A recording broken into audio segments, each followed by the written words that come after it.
Muscovites on Monday morning awoke to a smoky haze that had enveloped the city. Nearby wildfires were to blame, said the authorities.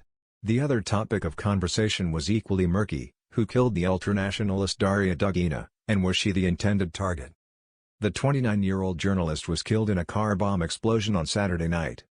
Russian media reported that her father, radical philosopher Alexander Dugin, was supposed to be traveling in the vehicle, but changed his mind at the last minute. This led to speculation that Mr. Dugin, 60, was the intended victim. He is a controversial figure in Russia. His political ideology, Eurasianism, sees Russia as the center of a new empire that will challenge liberal democracy and Western culture. Previously on the fringes of political life here, Mr. Dugin's ideology went mainstream as Russia became more belligerent on the world stage. But he has never held any official positions in state structures. Russian political analyst Yekaterina Shulman told me that theories of Mr. Dugin being close to Putin or Putin's brain are wrong.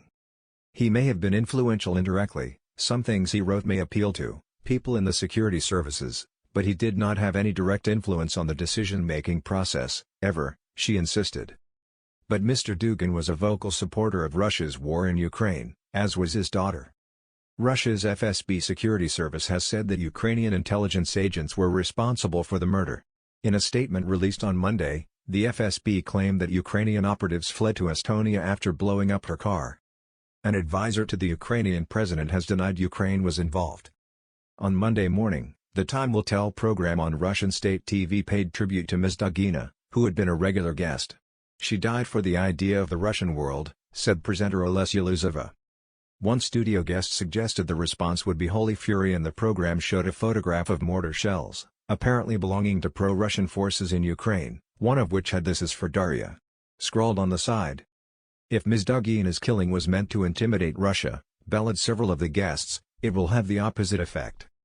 Ms. Shulman says the outpouring of anger amongst pro-Kremlin commentators in response to the car bomb attack appears suspicious. The reaction was immediate. It looks as if they were waiting for something like this to happen. She says that whoever was responsible, the killing could possibly be used to ramp up some public outrage within the country to justify even more active repressive actions on the part of the state.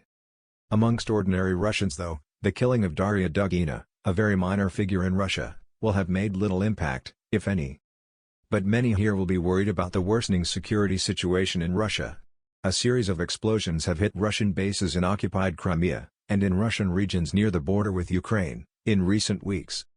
And some opinion polls do show that more Russians are becoming concerned that the special military operation, what the Kremlin likes to call its invasion of Ukraine, is dragging on, and is unsuccessful.